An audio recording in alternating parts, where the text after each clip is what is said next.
Okay, so here we have the clay packet. We need some cloth.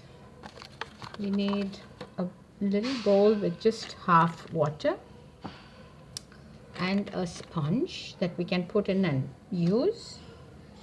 And we have a set of tools. So it depends on the type of tools. We will have some clay tools which are, both sides wire, or you have some tools which have got one side tool, wooden tool, and one side a cutting wire. You have tools which are both sides wood, some with a serrated edge with which you can scrape, and you have certain tools which are shaped in such a way that you can model. Then you have again serrated tools. So tools vary according to the sets. You will have a pointed tool which will help you do certain kinds of modeling. You can use one sharp edged tool. Besides this, you can use specialized tools which are like potter's tools, where you will get a pointed, a needle-like tool, and these are more high end use when you have certain effects that you want to create. So you can use a brush, a sort of brush like this, which will help you clean off sometimes, but it's not really mandatory. So with this we can just start. These are also wire tools, used ones of course. So you can see by the shape they serve different kinds of purposes. We'll see what they can do. Now you just open your clay just like you open your bread every morning. And here's your clay. So it's usually beautiful clay, really nice to feel. It's hard. You can feel the texture of it. You can roll it in your palm and so on. So we're going to use the clay. We're going to use the clay to make a few things. This is a gear wire. You can use a normal thread. What I do is I just wind it round once or twice around my finger, and I just pull. So when I pull this, I happen to slice the clay. Okay, so this saves me from actually snatching the clay out from its base. So here I get some clay. Now let me see what I'd like to do with this. So ideally, when you make a roll with your clay, and when you bend it like this, it forms a very smooth bend, which means the clay is very plastic and it's very beautiful to use. So you can try first making a few shapes, more like a spaceship. So then you can try to rotate it. Do it in your palm first, then let's take it to the ground. So you would make a spherical shape. You can use the various parts of your palm to create a sphere. And then what would you do to it? You would make it into a cylinder. So to make a perfect cylinder, you could roll it on the ground and you could hit it both ways and you get a cylinder. Okay, you could, if I just went on tapping this down and if I did this, I would get a conical shape. Okay, and if I hit this on all sides, on 6 sides I could get a tiny little cube. Well, now we're just working with very little clay, so it's kind of,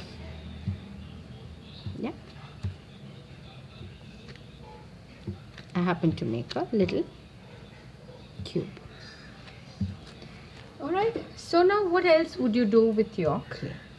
So if I slice my clay, you see that it is a smooth surface, but I want to make something out of this. So I'm going to first try to roll it with my hand.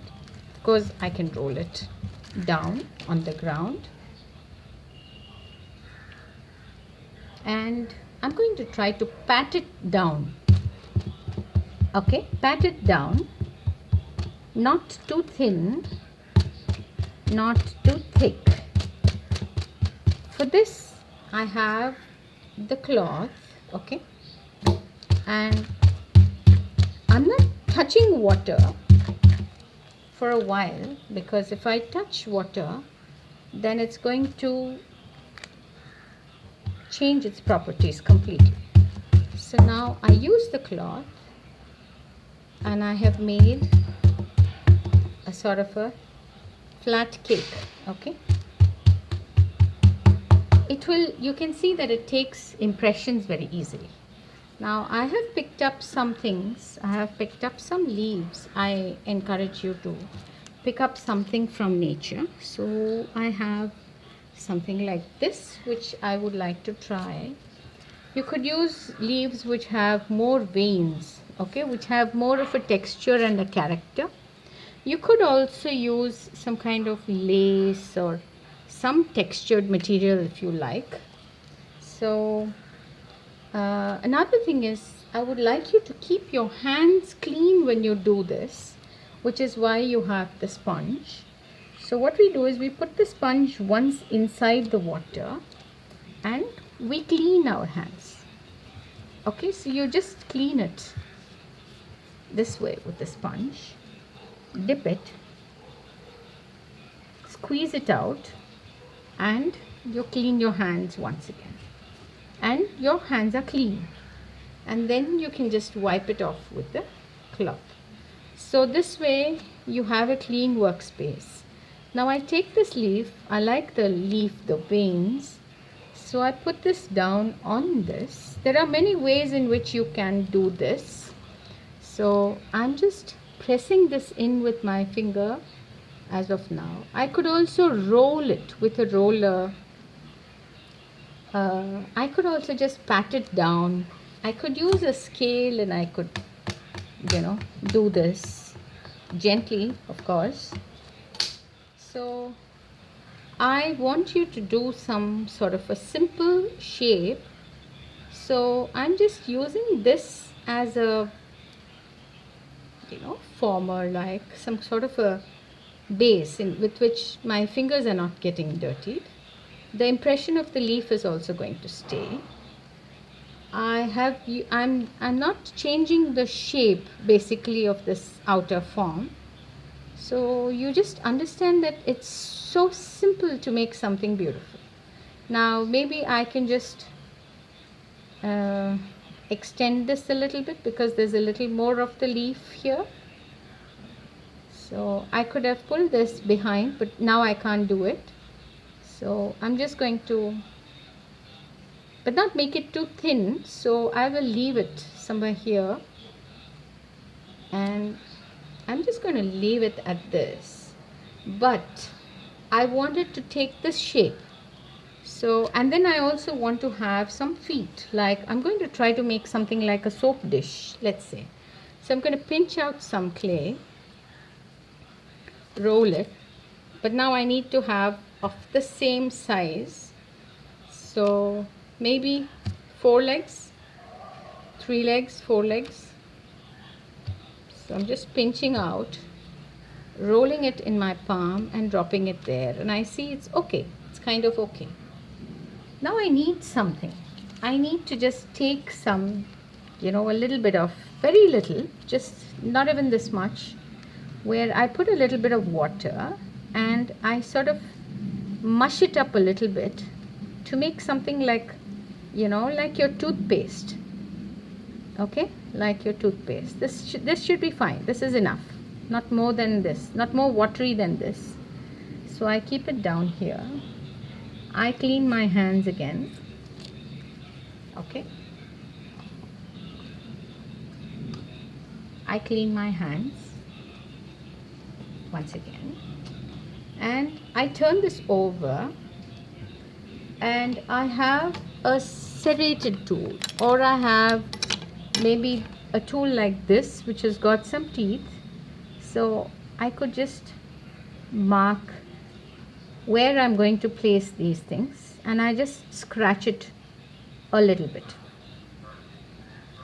Okay, now I can place a little bit of this paste just with my hands, just like you would place any sort of a glue, you know, a little bit of wax or something like that. And yeah, I just put this in position, and I have these. If I wanted them a little longer, I could just elongate them a little like this.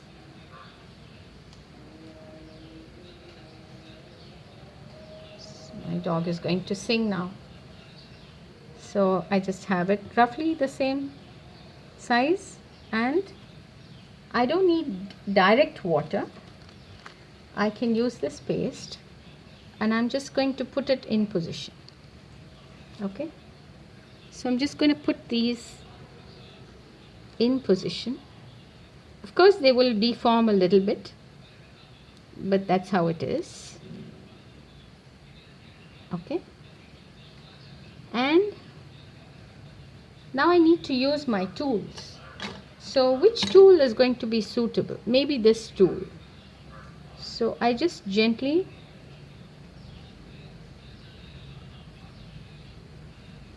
ease down, connect the leg, and you don't have to do this if you have secured it very well, but it's always a good practice to attach pieces.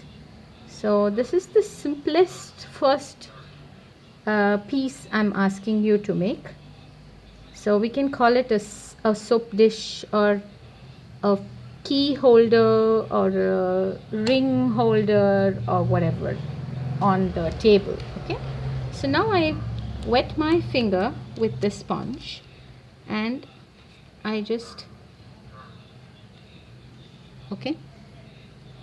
clean the edges. So I have these legs. You could also do legs which are like, you know, you could pat a circle and then you could make 4 quarters of it, and you could put them on all 4 sides. That's up to you. Your creativity, you can do whatever you want. You could have squares, you know, L angles at all 4 parts. You could have little cuboid, you know, flat feet if you want, whatever you like. So now if you think this is uneven and you want to ease this and make it smoother, every time you have to wipe with the sponge. Have a moist finger, not a wet finger, and you got to shape it. So in case I wanted to have texture on this entire place, or I wanted to have texture on just one part of it, okay, so like for instance, this has got a good texture, so maybe I could just make a ribbed, you know. Okay, I'm demonstrating, so it's doing a quick job, but I'd like you to do a little more patient job. You have 3 hours to do this job, so take your time to do it. Now we have the beautiful leaf print over here, which you can see once I remove the leaf, and I have this. Now how is it going to stay in the same shape? Will it? First let me just put it down once and see if it stands even. Yeah, it's beautiful. It's staying in place. If I want to smoothen out some part of this, I can do that. So just notice how much time I took. Very little time, right? And your beautiful soap dish is ready. So if I wanted to pierce it, maybe if it's a soap dish, you might want to pierce it. So in which case you could just make with a, you could use a refill to do this. Okay, this is not mandatory. If it's a finger ring holder, you may not want these perforations over here, so you can just leave it. So now I'll put it down. If I wanted a deeper shape, so I could just crush some newspaper like this. I could crush some newspaper and I could take this and put it over that like this. Okay, so it will stay in this shape and it will dry as it is. So not much of my work is spoiled, and it doesn't sit on the legs and therefore it doesn't get squashed. So this is one way of doing it. So the first piece is ready.